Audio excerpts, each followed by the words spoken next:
여러분, 우리는 예수 믿는 사람들입니다. 여러분, 예수를 믿는, 하나님 믿는, 예수 믿는 사람들을 부르는 가장 대표적인 말이 뭐가 있을까요? 우리를 부르는 가장 대표적인 호칭.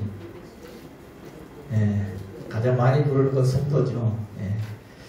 성도라는 호칭. 성도가 무슨 뜻이죠? 한자어로는 거룩한 무리. 거룩이라는 뜻이 구별된다는 뜻이니까 구별된 사람들, 세상 많은 사람들 중에서 하나님이 특별히 구별하여서 선택한 사람들을 성도라고 합니다. 오늘 저와 여러분이 바로 하나님이 선택한 거룩한 성도, 구별된 성도들인 줄로 믿습니다. 아멘. 그래서 베드로전서 2장 9절에 보면 너희는 택하신 족속이요 왕같은 제사장들이요 거룩한 나라요 그의 소유가 된 백성이니 이는 너희를 어두운 데서 불러내어 그의 귀한 빛에 들어가게 하신 이의 아름다운 덕을 선포하게 하려 하심이라. 아멘. 우리가 누구라고요? 세상 많은 사람들 중에서 하나님이 특별히 너는 내 거야 라고, 너는 내 거야 라고 그렇게 선택하여 불러내신 사람들, 어둠 가운데서 빛으로 불러낸 사람들이라는 것입니다. 그래서 이제 하나님의 아름다운 덕을 선포하며 선전하며 자랑하며 살아갈 수 있도록 그렇게 한 성도들이 저와 여러분입니다. 오늘 우리는 차원이 다릅니다. 세상에 살아가는 수많은 사람들과 차원이 다른 거룩한 성도, 구별된 성도들인 줄로 믿습니다. 아멘. 여러분, 본문에도 보면 오늘 9절에 보면 성도라는 말이 나옵니다. 구약에서는 성도라는 말이 많이 안 나오는데 오늘 본문에 성도라는 말이 나옵니다. 그리고 오늘 시편 52편 전체 내용 자체가 바로 우리가 어떻게 다른지, 세상 사람들과 다른 성도들의 구별된 부분들이 무엇인지를 말해주는 오늘 시편 52편이라 할 것입니다. 그리고 특별히 8절에 보면 성도의 구별됨을 잘 표현해주는 말이 있습니다. 다르다는 것을 잘 말해주는 표현이 있습니다. 바로 그러나 나는, 그러나 나는. 같이 해볼까요? 그러나 나는. 그러나 나는. 네, 그러나 나는. 8절에 나오죠. 1절부터 7절까지 쭉 거론도 쭉 나오는, 언급되어 있는 그런 사람들과 그러나 나는 다르다라고 이야기합니다. 그러나 나는 그들과 구별된 성도로서 우리는 다르게 살아가는 사람들이다. 이것을 지금 말해주는 말이 그러나 나는 반전입니다. 뭐가 어떤 사람들과 다르다는 겁니까? 1절부터 7절까지 보면은 성도가 아닌 사람들, 하나님 믿지 않은 사람들에 대해서 이렇게 표현되어 있죠. 1절에는 포악한 자여 내가 어찌하여 악한 계획을 스스로 자랑하는가. 2절에는 내 혀가 심한 악을 꾀하며 날카로운 삭도같이 간사를 행하는도다. 3절은 내가 선보다 악을 사랑하며 의를 말함보다 거짓을 사랑하는도다. 4절에 간사한 혀요 너는 남을 해치는 모든 말을 좋아하는도다. 여기 포악한 자, 악을 꾀하는 자, 악을 사랑하는 자, 거짓을 사랑하는 자, 간사한 혀를 가진 자, 남을 해하는 자. 자, 이런 사람들과 그러나 나는 다르다.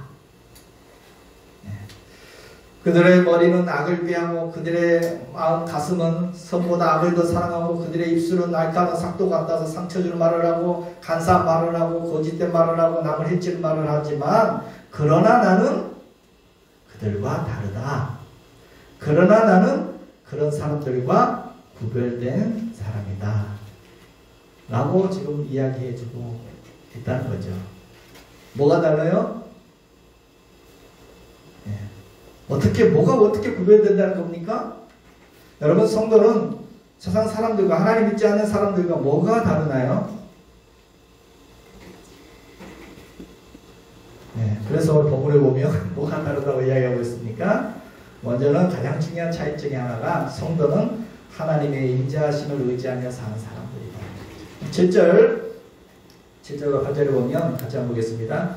이 사람은 하나님을 자기 힘으로 삼지 아니하고 오직 자기 재물의 풍부함을 의지하며 자기 악으로 스스로 든든하게 하던 자라 하리로다. 그러나 나는 하나님의 인자하심을 영원히 의지하리로다. 아멘. 뭐가 다른지 보이죠? 이 사람들 누구? 하나님 믿지 아니하는 사람들은 그들은 뭘 의지하며 산다고요? 자기 재물의 풍부함을 의지하며 산다는 겁니다. 자기 악으로 스스로 든든하면서 산다는 것입니다. 자기 힘을 의지하면서, 재물을 의지하면서 그렇게 사는 사람들이 세상에 많은 사람들 대부분의 모습이라는 것입니다. 그러나 나는 8절에 그러나 나는 뭘 의지해요? 성도는 뭘 의지해요? 하나님의 인자하심을 영원히 의지하며 사는 게 그것이 구별되고 그것이 다르다. 이게 성도에 구별되는 것이다. 하나님 인자를 의지한다는 게 인자라는 단어를 원어로 보니까 헤세드라는 단어인데 이 단어의 뜻은 너그러운 사랑, 자비, 친절 이런 뜻을 가진 단어입니다. 여러분 세상 사람들 물질을 의지하고 자기 힘을 의지하며 살아가지만 그러나 성도는 그러나 오늘 우리는 하나님의 넓은 사랑과 그 변함없는 그 사랑을 의지하며 살아가는 성도들이라는 것입니다. 아멘. 여러분 오늘 다윗이 나는 하나님을 의지하며 영원히 산다라고 표현하고 있는데 여러분 이 고백 어떻게 나온 고백입니까? 지금 하나님의 도우심을 든든히 경험하고 나서 한 고백이 아니라는 겁니다. 오늘 표제에 나와 있죠. 어떤 배경에서 이 시가 쓰였는지 표제에 보면 어떻게 되어 있습니까? 에돔인 도액이 사울에게 이르러 다윗이 아히멜렉의 집에 왔다고 그에게 말하던 때에 그 상황에서 다윗이 이 시를 쓰고 이런 고백을 하고 있는 것입니다. 사무엘상 22장에 보면 그 배경이 나옵니다. 사무엘상 22장에 보면 에돔 사람 도액이 사울왕에게 가서 무슨 말을 했는지가 기록되어 있죠. 당시는 다윗이 한참 사울의 칼을 피해서 도망다니던 피신 다니던 그런 때였습니다. 그러다가 도망 다니다가 이제 먹을 것도 다 떨어져서 다윗이 배가 고팠습니다. 쫄쫄 굶었습니다. 너무 배가 고파서 의지할 데도 없어서 제사장들만 살고 있는 노비라는 성에 가서 높 지역에 가서 먹을 것을 구합니다. 거기 제사장 아히멜렉이라는 제사장이 있었는데 그 제사장에게 다윗이 먹을 것 좀 있느냐라고 구합니다. 다른 먹을 것은 없고 하나님께 제사 드리는 진설병, 이 진설병 제사장만 먹게 돼 있는 건데 이 진설병이 있는데 이 진설병이라도 하나님께 올려드린 이 진설병이라도 먹겠느냐 해서 그거 먹습니다. 너무 배가 고프니까 그거 먹고 빈손으로 도망다니다 보니까 무슨 어떤 무기가 없느냐 했더니 당신이 골리앗 잡고 죽일 때 그 빼앗았던 골리앗의 칼이 여기 보관되어 있습니다. 그 칼이면 너무 좋다. 그 칼도 다윗에게 주었습니다. 그리고 제사장이니까 다윗을 축복기도 해주고 보냈습니다. 여기까지는 좋았는데 바로 그 자리에 누가 있었느냐? 도액이라는 사람이 거기 있었다는 겁니다. 에돔이 이방인이죠. 에돔 사람 도액이 그곳에 있었는데 이 도액이라는 사람은 사울왕의 양들을 관리하는 목자장이었습니다. 다윗이 도액이 거기 있는 것이 좀 깨림직했었습니다. 다윗도 저 사람이 저기 있는데 혹시나 깨림직했었는데 아니나 다를까 무슨 일이 일어날까 걱정했었는데 아니나 다를까 사울에게 가서 다 일러 바친 겁니다. 사울왕이시여, 이 아히멜렉 제사장이 다윗을 도왔습니다. 먹을 것도 주고 뭐 무기도 주고 뭐 기도도 해주고. 사울이 엄청 화가 났어요. 그 높성에 있는 제사장들을 다 죽이라 했는데 사울의 신하들은 이 제사장을 죽일 수 없잖아요. 하나님께 벌받기 제사장을 죽일 수 없다 그러니까 이 도액에게, 이방인이잖아요. 에돔 사람 도액에게 너가 가서 죽이라 했어. 도액이 가서 그 높성에 있는 제사장 85명을 다 죽이고, 제사장만 죽인 것이 아니라 그의 가족 칠솔도 다 죽이고 그곳에 있는 가축관리도 다 죽이는 그런 비참한 참사가 벌어졌습니다. 그리고 이 도액은 사울왕한테 포상까지 받고 그렇게 재물을 모으게 싹 해주었습니다. 바로 이런 사건이 있은 이후에 오늘 이 시가 쓰여졌고 오늘 이 다윗의 고백, 나는 하나님을 영원히 하나님의 인자를 의지합니다. 이 고백을 하겠습니다. 지금 다윗의 주위를 돌아보면 다윗은 이제 의지할 대상이 아무도 없습니다. 하나님 한 분밖에 없습니다. 아히멜렉도 죽고 나를 도와주던 사람들도 이제 다 죽고 누구도 이제 다윗을 도와줄 엄두를 내지 못합니다. 아무도 그의 곁에 없게 다 떠나는 그런 상황 속에서 다윗은 나는 주만 바라보나이다. 주님만 의지합니다. 지금 이 고백을 하고 있는 것입니다. 이 포악한 이방인 도액은 간사한 혀로 재물을 쌓고 사람들을 죽이고 그 간사한 혀로 또 재물을 가득 쌓아놓고 그것을 자랑하고 그것을 의지하고 살아가지만 그러나 나는 비록 먹을 게 없어서 쫄쫄 굶고 그러나 나는 정말 쫓기는 이런 극한 상황 속에 내몰려 있지만 그러나 나는 하나님만 의지합니다. 그래서 나는 푸른 감람나무처럼 살게 될 것입니다. 여러분 이 시는 오늘 이 다윗의 고백은 정말 놀라운 믿음의 고백이 아닐 수 없습니다. 아름다운 신앙의 고백이 아닐 수 없습니다. 여러분 이게 성도의 다른 것입니다. 성도는 삶의 방식이 다릅니다. 뭘 의지하고 살아가는지 의지하는 대상이 다릅니다. 세상을 살아가는 삶의 원천이 다릅니다. 내게 능력 주신 자 안에서 우리는 살아갑니다. 우리는 물질을 의지하며 살아가는 사람들이 아닙니다. 오늘 우리는 하나님의 사랑을 의지하며 살아가는 성도들인 줄로 믿습니다. 아멘. 여러분 아기는 엄마만 의지하며 살지 않습니까? 엄마의 사랑만 의지하며 살아갑니다. 여러분 아이에게는 돈이 별로 중요하지 않아요. 자기 힘을 믿고 의지하지 않습니다. 아이가 무슨 힘이 있어요? 아기에게 중요한 것은 엄마죠. 네. 엄마만 있으면 돼요. 엄마가 전부예요. 배가 고파도 엄마 찾고 어디가 아파도 뭐가 불편해도 엄마를 찾습니다. 엄마만 의지합니다.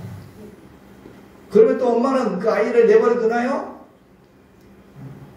아이가 울며 엄마를 찾으면 엄마는 열일 다 제쳐놓고 아이에게 달려옵니다.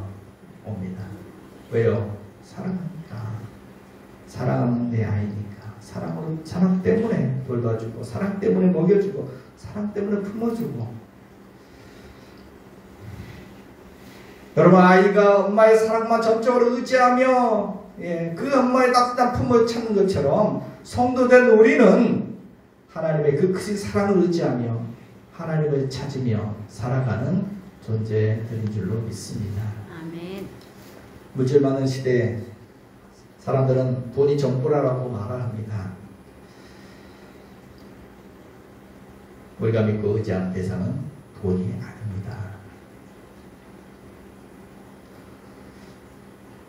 사람들은 돈을 의지하고 살아가고 그것이 전부라고 이야기하지만 오늘 우리는 그러나 성도는 그러나 우리는 하나님의 사랑과 은혜를 의지하며 살아갑니다. 성도 여러분 돈이 우리를 책임져 주지는 않습니다. 아멘. 그러나 하나님 우리를 끝까지 책임져 주실 줄로 믿습니다. 아멘. 여러분 이스라엘 백성들이 출애굽을 했을 때 하나님이 그들에게 가장 경계했던 것이 그들에게 우상을 만들지 말라. 이것 수없이 당부를 했습니다. 이스라엘 백성들이 애굽에 살 때 정말 어마어마한 피라미드 그런 신전들 우상들 400년 동안 그것을 봐왔거든요. 거대한 신전 이집트에 가면 온갖 우상들이 있습니다. 그 거대한 우상들 이런 것들을 보면서 거기에 길들여져 있었습니다. 그런 그들을 하나님은 광야로 데리고 나와서 40년 동안 훈련을 시켰습니다. 큰 것, 그 엄청난 건물들, 그 위대하게 보이고 신령하게 보이는 그 거대한 이것들이 뭔가 내게 보고 죽고 갔던 그런 이런 것이 신령한 것이라는 그런 고정관념들을 바꾸어주는 40년이 걸렸습니다. 그래서 하나님은 너희는 절대 이집트처럼 그렇게 신상을 만들지 말라. 그리고 하나님을 예배하는 신전도 거창하게 만들지 말고 그냥 텔트 하나 치면 된다.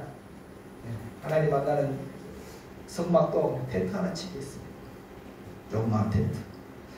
눈에 보이는 것에 현혹되지 말고 보이지 아니하는 하나님을 믿고 의지하며 살아가는 훈련을 시키셨습니다.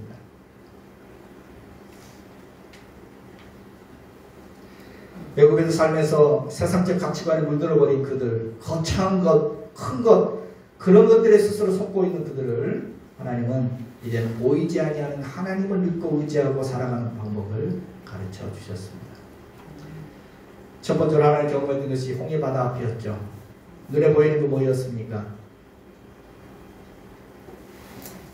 뒤에 막 모래바람을 입히는 쫓아오는 애국 군대가 눈에 보입니다. 앞에는 그 홍해 바다가 큰 장애물이 앞에 보입니다. 그런데 그들은 똑똑히 경험했습니다. 눈에 보이는 것이 아니라 눈에 보이지 아니하는 하나님이 어떻게 역사하시는지를 그들은 그 홍해 바다에서 똑똑히 경험을 했습니다.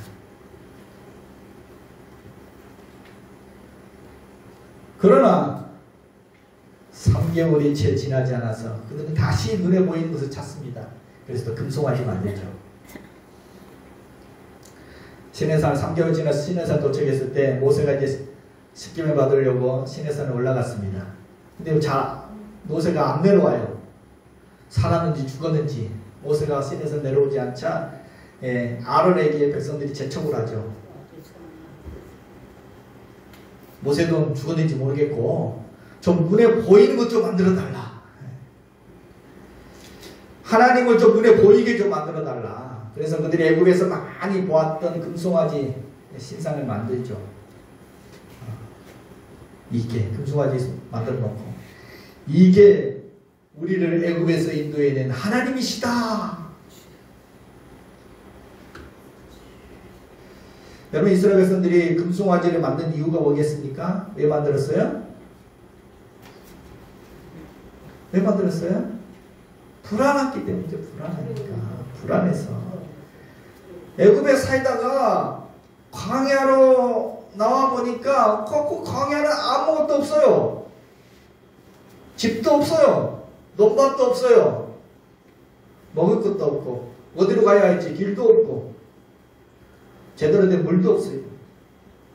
그나마 모세 보고 따라갔는데 이 모세도 사라져 버렸어요. 아니 눈에 보이지 않은 하나님을 믿고 의지하며 살아가라고 하는데 너무 불안한 거죠. 너무 불안해서 아론에게 제발 좀 뭐든지 좀 눈에 좀 보이는 것 좀 만들어 달라. 매달리게 된 거죠. 불안해 죽겠으니 믿고 의지할 만한 것, 우리 눈에 보이는 것, 좀 그런 그럴싸한 것을 좀 만들어 달라. 그래서 그 무치들이 다 모아가지고 그럴싸한 것, 예고에서 많이 봤던 형상, 그 금송아지 눈에 금송아지를 만들죠. 여러분 금송아지는 분명히 눈에 보이죠. 또 금칠했으니까 얼마나 또 그럴듯합니까? 근데 그게 다예요. 여러분 금송아지가 아무것도 못하죠. 뭐 말을 합니까? 먹지도 못하고 우리 인도하지도 못하고 치료하지도 못하고 나를 위로하지도 못하고 아무것도 할 수 없는 금송아지입니다. 근데 단지 그 금송아지가 할 수 있는 건 뭡니까? 내 눈에 보인다는 거, 내 옆에 있다는 게 확실하다는 거, 그거밖에 못합니다. 근데 사람들이 그게 필요한 거죠. 그게 있으면 좀 안심이 됩니다. 여러분 사람들은 눈에 보이는 것을 그래서 이렇게 우상을 만들고 섬기고 그렇습니다. 그것도 막 크게 만들어야 되고 그게 아니면 또 막 빛 찬란하게 뭔가 좀 있어 보이게 만들어야 되죠. 또 눈에 보이는 내 손에 들려진 그 돈에 집착하고 또 명함에 적힌 그런 직책이나 스펙들 그런 것들에 집착하고 하다못해 종이 한 짝이라도 하나라도 뭐 부적 하나라도 좀 가지고 있어야 몸에 지니고 있어야 불안한 마음이 있어되고 뭔가 마음이 안정이 됩니다. 참 기가 막힌 모습인데 여러분 우리의 신앙이 우리의 믿음이 이 정도 수준이라면 큰일 아니겠습니까? 그러나 우리는 다릅니다. 그러나 성도는 눈에 보이는 것에 집착하는 것이 아니라 우리의 믿음은 그 정도 수준이 아닙니다. 눈에 보이지 아니하시는 하나님의 살아계심을 믿고 그분을 의지하며 살아가는 게 성도입니다. 아멘. 이처럼 사람들은 눈에 보이는 것에 의지하고 물질을 의지하고 자기 힘을 의지하며 이렇게 살아가지만 그러나 성도는 하나님의 크신 사랑을 믿고 의지하며 살아가는 줄로 믿습니다. 아멘. 또한 오늘 본문에 보면 오늘 시편에 보면 성도된 우리가 뭐가 다르다고 말해줍니까? 뭐가 근본적으로 달라요? 우리는 뭐가 같다? 성도는 하나님의 집에 푸른 감람나무 같다라고 이야기해줍니다. 5절 같이 읽겠습니다. 그런즉 하나님이 영원히 너를 멸하시며 너를 붙잡아 내 장막에서 뽑아내며 살아있는 땅에서 내 뿌리를 빼시리로다. 8절 그러나 나는 하나님 집에 있는 푸른 감람나무 같으며. 뭐가 다른지 알겠죠? 아기는 땅에서 뿌리가 뽑힌 나무와 같지만 자기 힘을 의지하고 자기 재물의 풍성함을 의지하며 살아가는 사람들은 뿌리가 뽑힌 나무와 같지만 그러나 나는 다르다. 뭐가 달라요? 그러나 나는 하나님의 집에 있는 푸른 감람나무 같다. 하나님의 한결같은 그 사랑을 의지하며 살아가는 사람들은 늘 푸른 이런 감람나무와 같은 이런 복된 존재로 살아갈 수 있다 라고 이야기해주고 있습니다. 여러분 감람나무가 뭡니까? 정확히는 올리브나무를 말합니다.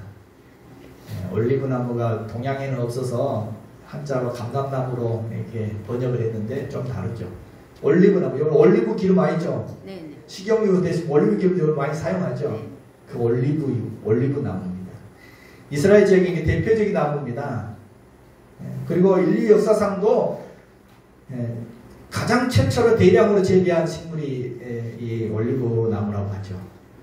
그만큼 인류에게 사람에게 정말 유용한 식물입니다. 버릴 게 하나도 없어요. 잎사귀부터 뭐 열매, 나무 뿌리까지 버릴 게 하나도 없는 정말 유용한 이 올리브 나무입니다. 특별히 그 열매를 짜서 만든 올리브유 이 기름은 참 다양하게 쓰이죠.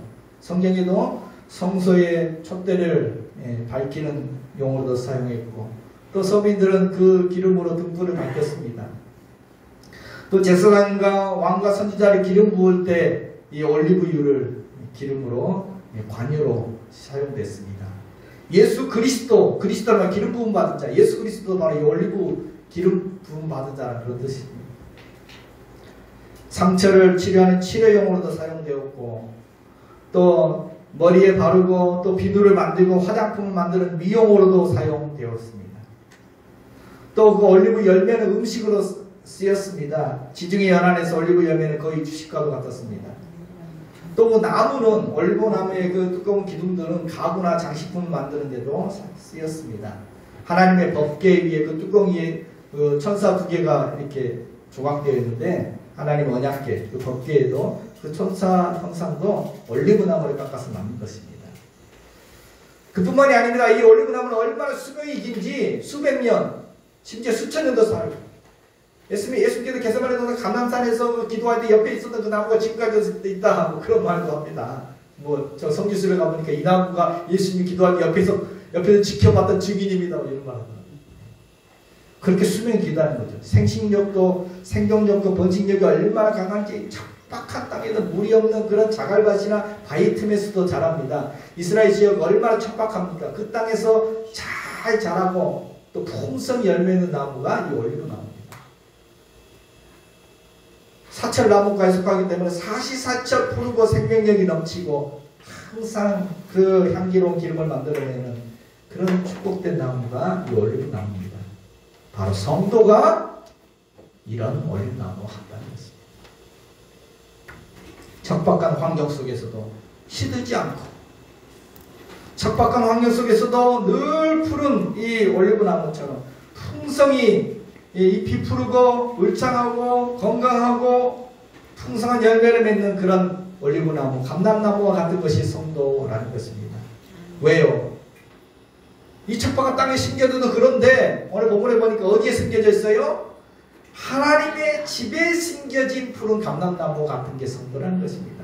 하나님의 집에 심겨져 있기, 하나님이 돌봐주시고 하나님이 책임져 주시고 하나님께서 축복해 주심으로 그런 푸른 감람나무 같은 그런 존재가 성도다라고 말해줍니다. 이게 구별되는 거죠. 이처럼 세상 사람들은 마치 뿌리가 뽑힌 나무처럼 환경에 따라 시들어지고 열매 맺지 못하고 말라질 수밖에 없지만 잠시 형통하게 보이지만 결국 말라지는 인생이 그런 인생이라면 그러나 성도는 그러나 우리는 하나님의 집에 심겨져 있는 이런 감람나무, 올리브나무와 같다. 오늘 우리가 그런 존재인 줄 믿습니다. 아멘. 10편 1편에 복 있는 사람은 그는 시냇가에 심은 나무가 철을 따라 열매를 맺으며 그 잎사귀가 마르지 아니함 같으니 그가 하는 모든 일이 다 형통하리로다. 10편 128편에도 내 집 안방에 있는 내 아내는 결실한 포도나무 같으며 내 식탁에 둘러앉은 자식들은 어린 감람나무 같으리로다.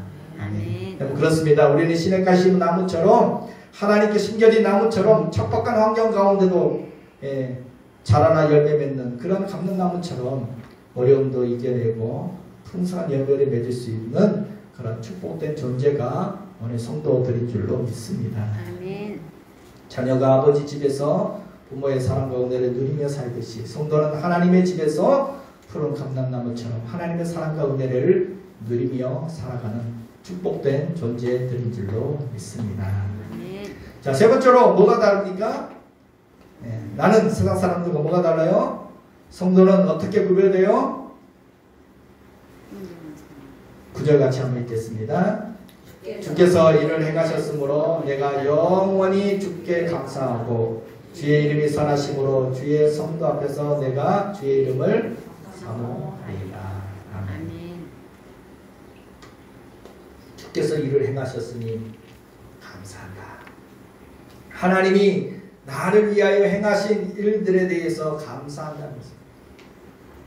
도액과 오늘 사울왕이 그렇게 악한 계획을 세우고 다윗을 죽이려고 그렇게 난리를 쳤지만 다윗은 살아있습니다. 그 가운데서 하나님께서 나를 보호해 주신 것을 주님이 행하신 일에 감사한다. 그뿐만 아니라 앞으로 하나님의 행하실 일들까지 바라보면서 앞으로 행하실 미래 행하실 하나님의 모든 은혜와 구원과 보호하심을 포함해서 지금 다윗은 감사하고 있는 것입니다. 여러분, 다윗은 결코 평안한 가운데 일이 척척척 잘 풀려서 지금 감사한다는 것이 아니죠. 또 어떤 상황에서 감사하고 있는 겁니까? 우리가 표지에서 보았던 것처럼 지금 죽도록 힘든 가운데 지금 감사하겠다는 것입니다. 너무너무 억울하고 정말 마음이 괴롭고 정말 고통스러운 그 힘겨운 상황 속에서 지금 다윗은 이 감사의 고백을 하고 있습니다. 하나님이 행하신 일을 바라보고 감사하고 주님의 선하심을 사모하면서 감사한다는 것입니다. 여러분, 이것이 바로 세상 사람들과 성도의 차이입니다. 보통 사람들은 어때요? 언제 감사해요? 환경이 좋다든지 뭐 일이 잘 풀리든지 그러면 감사하죠. 이거 당연한 거죠. 반대로 어려움을 만나면 어떻게 됩니까? 불평하고 원망하게 되는 거죠. 이게 보통 사람의 모습인데, 그러나 성도는, 그러나 나는, 그러나 우리는 다르다. 이렇게 힘겨운 상황 속에서도 감사할 수 있는 그런 능력을 가진 사람들이 성도라는 것입니다. 오늘 다윗은 그 심정이 어떠 있을까요? 한번 다윗의 심정을 한번 헤아려 보십시오. 이 시를 쓰고 있는 다윗의 심정이 어떠하겠습니까? 자기를 숨겨주었던 그 제사장이 죽고 아비멜렉과 85명의 제사장들이 다 죽고 그의 식소들까지 다 학살당했습니다. 이 소식을 듣고 나서 다윗 그 마음이 편했을까요? 얼마나 충격을 받았겠습니까? 다 나 때문에. 성경에 보면 나 때문에 그랬다. 거기에 도액이 있던 것이 내가 깨림직했었는데 걱정됐었는데 이런 말들 다시 합니다. 나 때문이다. 얼마나 자책감에 빠졌겠습니까? 얼마나 마음이 무겁고 힘들었겠습니까? 도액과 그 사울을 향해서 분노의 마음도 들끓었을 것입니다. 그러면서도 하나님에 대해서도 참 섭섭한 마음과 원망스러운 마음을 들 수도 있었을 것입니다. 하나님, 제가 뭘 잘못해서 이렇습니까? 왜 이렇게 도망다니는 신세를 살아가야 합니까? 제가 왕에게 충성하고 나라를 위해서 목숨 바쳐 전쟁에 나가서 싸운 것이 그런 죄밖에 없습니다. 왜 이렇게 쫓겨다니냐 합니까? 또 죄 없는 사람들이, 나를 도와준 사람들이 왜 그렇게 학살당해야 합니까? 이해되지 않은 그 상황 속에서 원통한 마음과 분노의 마음과 그 괴로운 마음에 다윗이 잠을 제대로 잤겠으면 잠 못 이루고 아마 며칠을 식음을 전폐했을지도 모릅니다. 나를 도와주다가 죽은 그 사람들 향해서 또 얼마나 미안한 마음도 들었겠습니까? 그 가운데 다윗은 말합니다. 그러나 그럼 다시 하나님 앞에서 일어나 잠잠히 주님을 의지하며 하나님을 바라보며 내가 영원히 하나님의 커진 사랑을 의지하며 살겠습니다. 하나님을 신뢰하면서 결국 그의 입술에서는 감사와 찬송이 흘러나오게 됩니다. 하나님이 행하신 일들에 대해서 내가 감사합니다.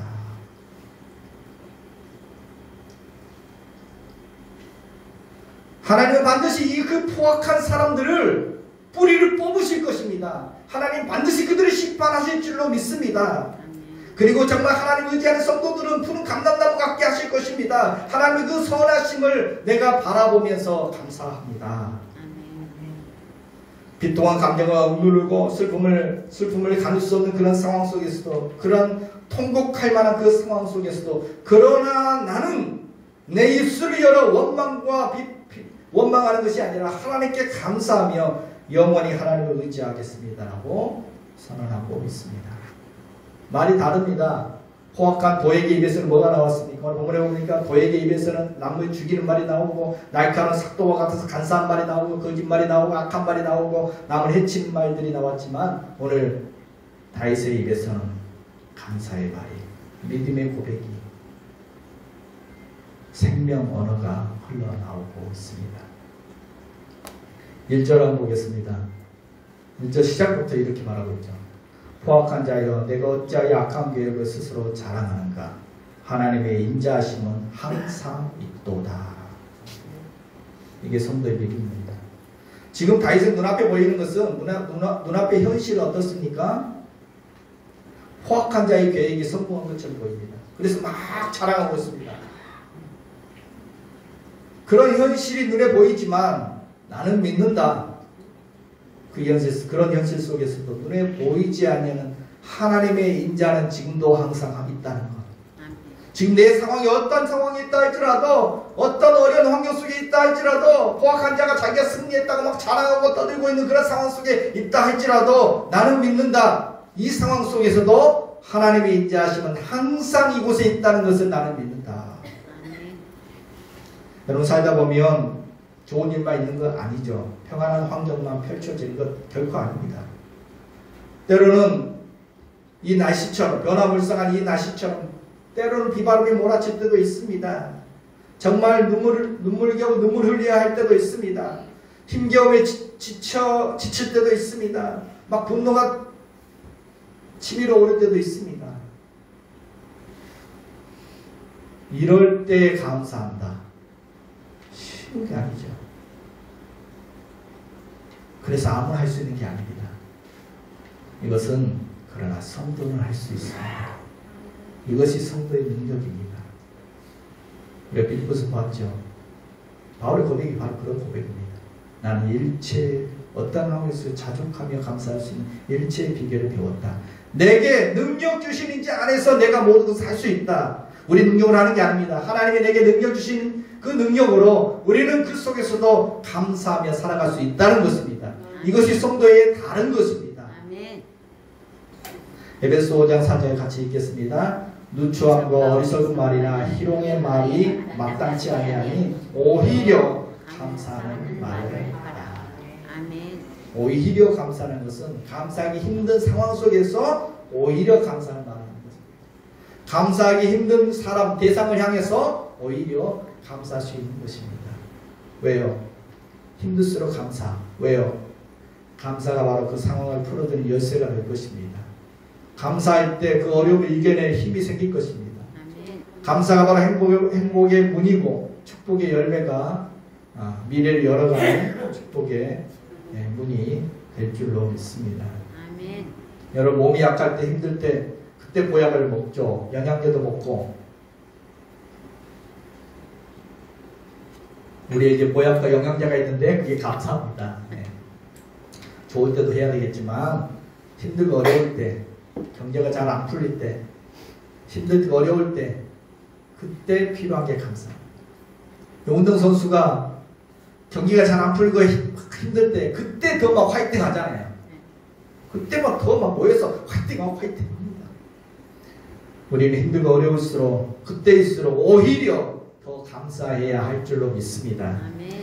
그러면 하나님께서 얼마나 감동하실까요? 이야, 너 감사 진짜 감사다. 너가 이렇게 어려운 상황에서도 감사하다니. 그 감사 내가 진짜 내 마음에 든다. 내 마음에 그 감사 받는다. 내 마음이 너무 기쁘다. 뭘 도와주랴 하시지 않겠습니까?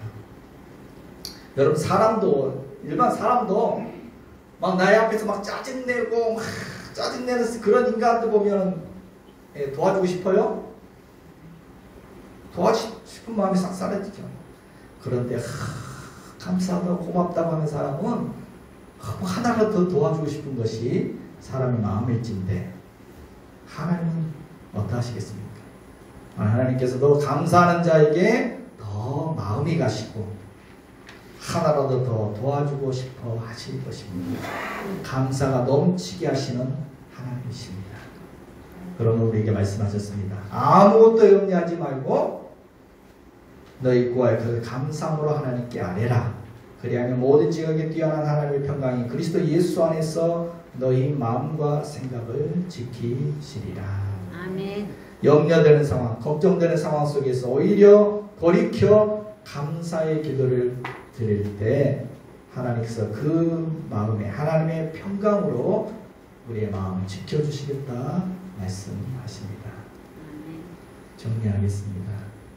여러분 지금은 개성시대입니다. 남들 다 따라 필요 없습니다. 개성시대입니다. 남들 다 한다고 나도 그래야 할 필요 없습니다.